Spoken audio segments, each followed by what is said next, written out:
Здравствуйте, друзья! Закончился январь. Еле протянули до 20 числа на корме, закупленном в декабре. Покупали на 2 недели тогда, если вы помните. Потом докупали частями и в розницу. Одновременно искали по акции и со скидками. В общем, выживали. В морозы особенно тяжело и кормить. Все заносит снегом, и согреть их изнутри. И руки коченеют, и люди обслуживающие болеют. Поэтому выживаем тяжело. Оптимизм закончился, слов тоже нет. Но и тем не менее выражаю вам огромную благодарность за то, что все равно вы помогаете. Большое-большое вам спасибо. К нам приехал корм. Мы наконец-то будем снова с едой. И мы смогли хоть небольшие партии опять прикупить. Показываю вам закупки, доставку этих кормов на 4 передержки. Вот у Катюши у нас раз, два, 3, 4, 5, 6, 7, 8. Это Ренал. 4 гастры. Амба, педигри, аба, проплановский корм. Ну, это остатки чапи. На одной из передержек сами обессилевшие люди не выдержали, как мерзнут собаки, закупили субпродукты и наварили каши с мясом, чтобы согреть их изнутри. Вот показываю вам и кашу наваристую, и как разливают в ночи окоченевшими руками. Кашу надо сварить, точнее сварить дважды. Емкости большой нет. Потом остудить, соединить и на морозе в ночи разложить. Так, ну что, вот такая вот у нас история получилась. Морковочка, брокколи, цветная капуста, головы, лапы, шеи, короче, рис и гречка. Сено тоже докупили, разложили. Вообще морозы – это коллапс и для людей, и для животных. Мы уже не разговариваем, душа плачет от безденежья и долгов. Так, я не знаю, что тут видно, но видно, что мороз. Короче, нашли мы машину, сенушка, соломушка, чуть-чуть опилочек. Очень много сена, соломы. Вот, но не знаю, на 2 недели. Я, конечно, рассчитываю, что хватит на 2 недели, но с такими морозами. Чтобы что-то получилось в натяг, оплатить все это, все заготовки, оплатить свет, газ, на чем сварить, чтобы лучина света посветила. Надо так много сделать телодвижений, сутками искать машину на доставку.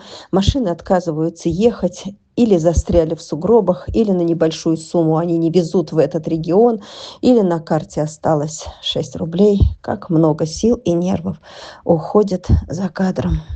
Так, ну что, показываю, как происходит у нас кормление кашей. Вот она каша, вот она сушка. Сегодня делаем вот так. Сушка.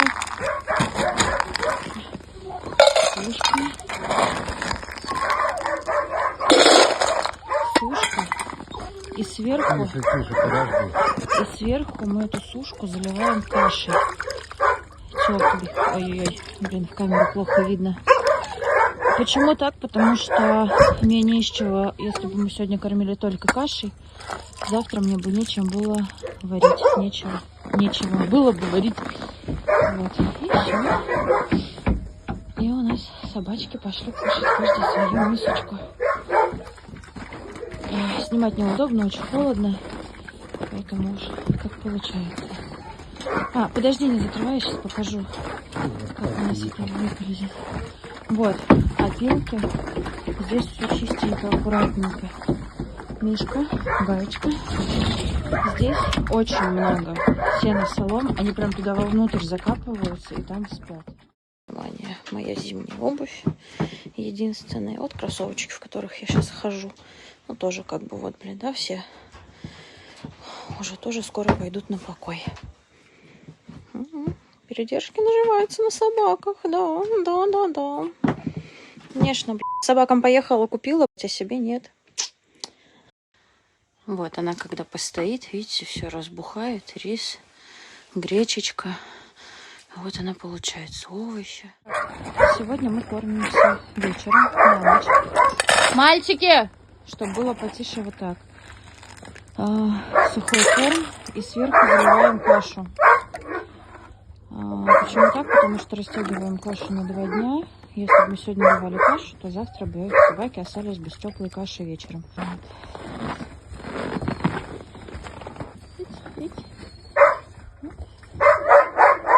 Мальчики! Все кушают. Здесь еще не кушали. Здесь тоже кушают. Абсолютно спокойно, все хорошо. Что такое, Мишань? Друзья, как вы помните, Спаниель из предыдущих роликов улетел в Питер, в надежные руки Марии, где есть большой опыт по этой породе. Он в хороших условиях и будет пристраиваться там. Всем спасибо. Его дорога, перелеты, карго, справки, таможенный сбор в Питере и передержка в Якутске обошлись в 30 тысяч. Всем спасибо, кто переживал, участвовал и помогал. Спасибо, друзья. Вот мы и дома. Вот мы приехали домой. Он, конечно, квартирный житель, видимо. Он абсолютно нормальный с собаками. Причем это кобель. Они, конечно, оба кастрированные, но вот все в норме. Не поехали ни на какую передержку. Лиза, не надо рычать на всех. Нет, такой.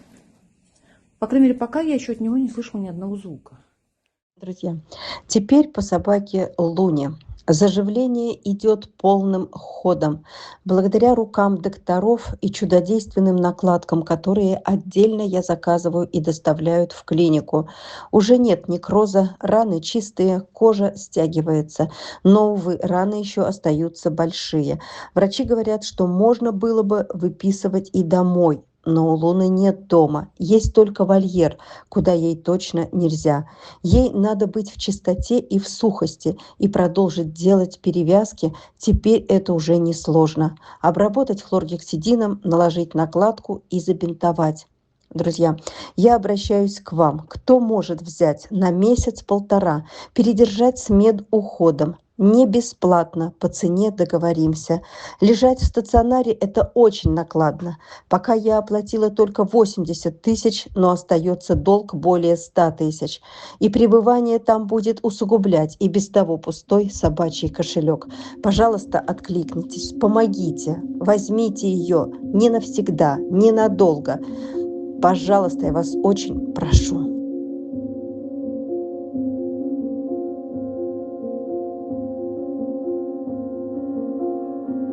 Надо еще купить корм на 2 передержках и оплатить клинику Луны. Нам всегда нужна ваша помощь и поддержка ежедневно. Наши нужды не заканчиваются, и без вас нам не выжить. Нужна домашняя передержка Луне. Надо оплатить и ее лечение. И очень-очень нужно еще купить корм. Пожалуйста, помогайте. Не выжить без вас.